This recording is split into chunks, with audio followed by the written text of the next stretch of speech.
আসনের এমপি মহোদয় কর্তৃক উত্থাপিত সিদ্ধান্ত প্রস্তাবের জন্য মাননীয় মন্ত্রী জনাব আ.ন.ম এহসানুল হক মিলন এমপির পক্ষ থেকে তাকে ধন্যবাদ জানাই।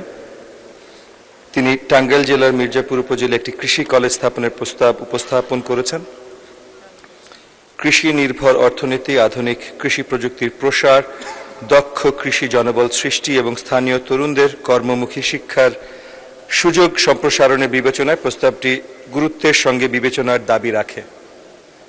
মাননীয় স্পিকার, মির্জাপুর টাঙ্গাইল জেলার একটি বৃহৎ ও গুরুত্বপূর্ণ উপজেলা।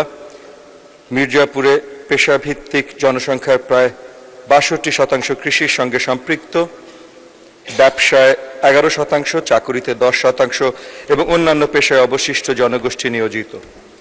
অর্থাৎ এলাকার অর্থনীতি এবং জীবন জীবিকার সঙ্গে কৃষির প্রত্যক্ষ সম্পর্ক অত্যন্ত নিবিড়। মাননীয় স্পিকার, মির্জাপুরের কৃষিভিত্তিক অর্থনৈতিক কর্মকাণ্ডের বাস্তব চিত্র এ প্রস্তাবে গুরুত্ব নির্দেশ করে। উপজেলা খাদ্য অফিসের প্রকাশিত তথ্যে দেখা যায় ৩ অর্থ বছরে মির্জাপুর উপজেলা থেকে প্রায় ২.৬০৩ হাজার মেট্রিক টন ধান সরাসরি কৃষকদের কাছ থেকে সরকারি ব্যবস্থাপনায় সংগ্রহ করা হয়েছে। একই সময় অভ্যন্তরীণ উৎস থেকে প্রায় ২.৭১২ হাজার মেট্রিক টন চাল সংগ্রহ এবং বিভিন্ন কর্মসূচিতে প্রায় ১৩.০৬০ হাজার মেট্রিক টন খাদ্যশস্য বিতরণ করা হয়েছে। উপজেলায় সরকারি খাদ্য গোদামের কার্যকর ধারণ ক্ষমতায় প্রায় ২.৫ হাজার মেট্রিক টন। এসব তথ্য এই উপজেলায় কৃষি উৎপাদন ও কৃষিভিত্তিক অর্থনৈতিক কর্মকাণ্ডের তাৎপর্য নির্দেশ করে। মাননীয় স্পিকার, মির্জাপুরে সাধারণ ও কারিগরি শিক্ষারও একটি বিদ্যমান প্রাতিষ্ঠানিক ভিত্তি রয়েছে। উপজেলা মাধ্যমিক শিক্ষা অফিসার প্রকাশিত তথ্য ও উপজেলা মাধ্যমিক ও উচ্চশিক্ষা পর্যায়ের মোট ৭৮টি শিক্ষা প্রতিষ্ঠানের উল্লেখ পাওয়া যায়। এর মধ্যে ৪৭টি মাধ্যমিক বিদ্যালয়, ৩টি নিম্ন মাধ্যমিক বিদ্যালয়, ৩টি স্কুল অ্যান্ড কলেজ, ১৩টি দাখিল মাদ্রাসা, একটি আলিম মাদ্রাসা, 4টি স্বতন্ত্র ইবতেদায়ী মাদ্রাসা, 3টি উচ্চ মাধ্যমিক কলেজ, 2টি ডিগ্রি কলেজ এবং 2টি কারিগরি কলেজ অন্তর্ভুক্ত ছিল।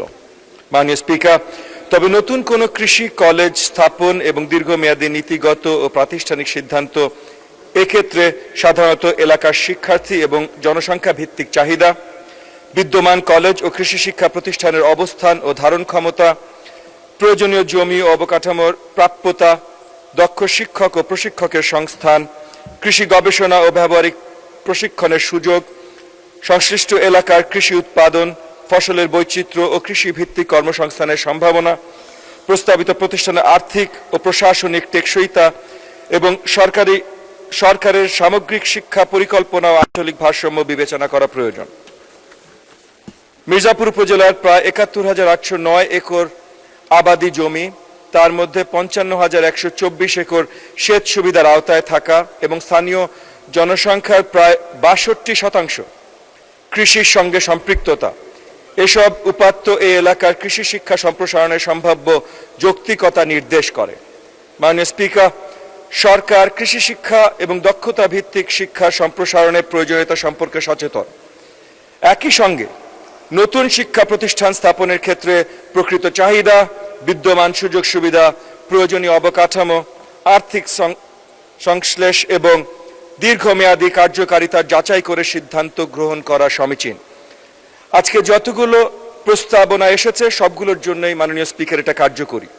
এই প্রেক্ষাপটে আমি মাননীয় সংসদ সদস্যকে মাননীয় শিক্ষামন্ত্রী জনাব আ.ন.ম এহসানুল হক মিলন এমপির পক্ষ থেকে আশ্বস্ত করতে চাই যে টাঙ্গাইল জেলার মির্জাপুর উপজেলায় কৃষি কলেজ স্থাপনের বিষয়ে